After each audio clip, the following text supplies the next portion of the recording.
हरे कृष्णा। श्रीमद् भगवद गीता के अध्ययन में आप सभी का स्वागत है। आज हम अध्याय 15 पुरुषोत्तम योग से प्रारंभ करेंगे। पिछले अध्याय में कृष्ण ने कहा कि वे ब्रह्म के आधार और परम आश्रय हैं। कृष्ण ने यह भी कहा कि भक्ति करने से भौतिक गुणों को पार किया जा सकता है और ब्रह्म अवस्था को प्राप्त किया जा सकता है। लेकिन कृष्ण की भक्ति और उनके प्रति आसक्ति प्राप्त करने के लिए इस भौतिक जगत से विरक्त होना आवश्यक है। इस अध्याय में कृष्ण इस भौतिक जगत से आसक्ति तोड़ने की प्रक्रिया का वर्णन करते हैं। वे इस संसार की तुलना एक बरगद के वृक्ष से और विरक्ति की तुलना इसको काटने वाली कुल्हाड़ी से करते हैं। इसके बाद वे पुरुषोत्तम योग का वर्णन करते हैं। भक्ति योग का महत्व जानने के बाद कोई पूछ सकता है कि वेदों के बारे में क्या। इस अध्याय में समझाया गया है कि वेदों का अध्ययन का उद्देश्य कृष्ण को समझना है। आइए अध्याय 15 पुरुषोत्तम योग प्रारंभ करते हैं, जिसमें भगवान श्री कृष्ण द्वारा कहे गए 20 श्लोक हैं, जो इस प्रकार है। भगवान ने कहा जाता है कि एक शाश्वत अश्वत्थ वृक्ष है जिसकी जड़ें तो ऊपर की ओर है और शाखाएं नीचे की ओर तथा पत्तियां वैदिक स्रोत है। जो इस वृक्ष को जानता है वह वेदों का ज्ञाता है। इस वृक्ष की शाखाएं ऊपर तथा नीचे फैली हुई हैं और प्रकृति के 3 गुणों द्वारा पोषित हैं। इसकी टहनियां इंद्रिया विषय हैं। इस वृक्ष की जड़ें नीचे की ओर भी जाती हैं, जो मानव समाज के सकाम कर्मों से बंधी हुई हैं। इस वृक्ष के वास्तविक स्वरूप का अनुभव इस जगत में नहीं किया जा सकता। कोई भी नहीं समझ सकता कि इसका आदि कहाँ है, अंत कहाँ है या इसका आधार कहाँ है। लेकिन मनुष्य को चाहिए कि इस दृढ़ मूल वाले वृक्ष को विरक्ति के शस्त्र से काट गिराए। तत्पश्चात उसे ऐसे स्थान की खोज करनी चाहिए जहां जाकर लौटना ना पड़े और जहां उस भगवान की शरण ग्रहण कर ली जाए, जिससे अनादि काल से प्रत्येक वस्तु का सूत्रपात तथा विस्तार होता आया है। जो झूठी प्रतिष्ठा, मोह तथा कुसंगति से मुक्त है, जो शाश्वत तत्व को समझते हैं, जिन्होंने भौतिक काम को नष्ट कर दिया है, जो सुख तथा दुख के द्वंद्व से मुक्त है और जो मोह रहित होकर परम पुरुष के शरणागत होना जानते हैं, वे उस शाश्वत राज्य को प्राप्त होते हैं। वह मेरा परम धाम ना तो सूर्य या चंद्र के द्वारा प्रकाशित होता है और ना अग्नि या बिजली से।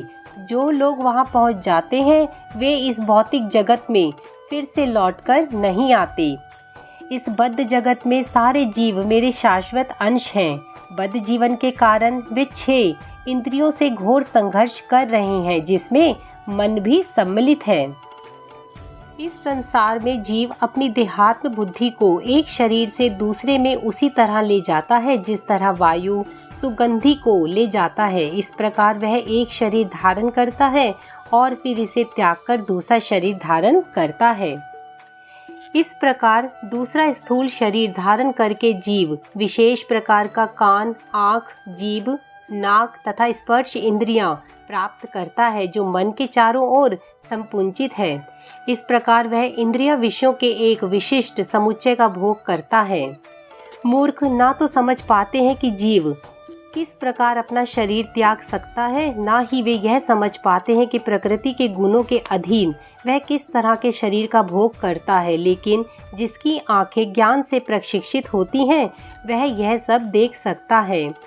आत्म साक्षात्कार को प्राप्त प्रयत्नशील योगी जन यह सब कुछ स्पष्ट रूप से देख सकते हैं, लेकिन जिनके मन विकसित नहीं है और जो आत्म साक्षात्कार को प्राप्त नहीं है, वे प्रयत्न करके भी यह नहीं देख पाते कि क्या हो रहा है।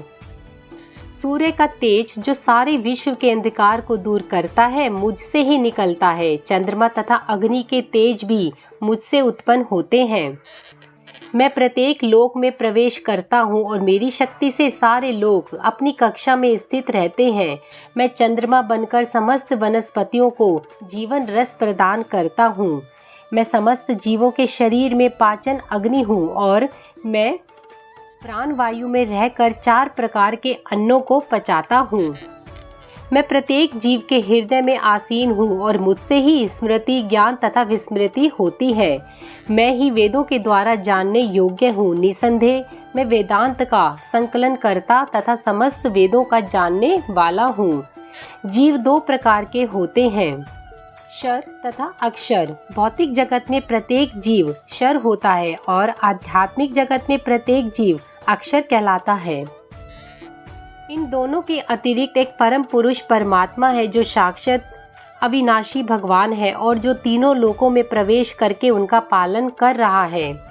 चूँकि मैं क्षर तथा अक्षर दोनों के परे हूँ और चूँकि मैं सर्वश्रेष्ठ हूँ, अतएव मैं इस जगत में तथा वेदों में परम पुरुष के रूप में विख्यात हूँ। जो कोई भी मुझे संशय रहित होकर पुरुषोत्तम भगवान के रूप में जानता है, वह सब कुछ जानने वाला है। अतएव हे भरतपुत्र, वह व्यक्ति मेरी पूर्ण भक्ति में रत रहता है। हे अर्जुन, यह वैदिक शास्त्रों का सर्वाधिक गुप्त अंश है जिसे मैंने अब प्रकट किया है। जो कोई इसे समझता है वह बुद्धिमान हो जाएगा, उसके प्रयास पूर्ण हो जाएंगे। इस अध्याय में हम यह सीखते हैं कि वह व्यक्ति जो बद्ध और मुक्त जीवों से भिन्न है और जो इन दोनों से श्रेष्ठ तथा इनका आश्रय है, परमेश्वर कृष्ण है। इस प्रकार श्रीमद् भगवद गीता के 15वें अध्याय पुरुषोत्तम योग का भक्ति वेदांत तात्पर्य पूर्ण हुआ। हरे कृष्णा।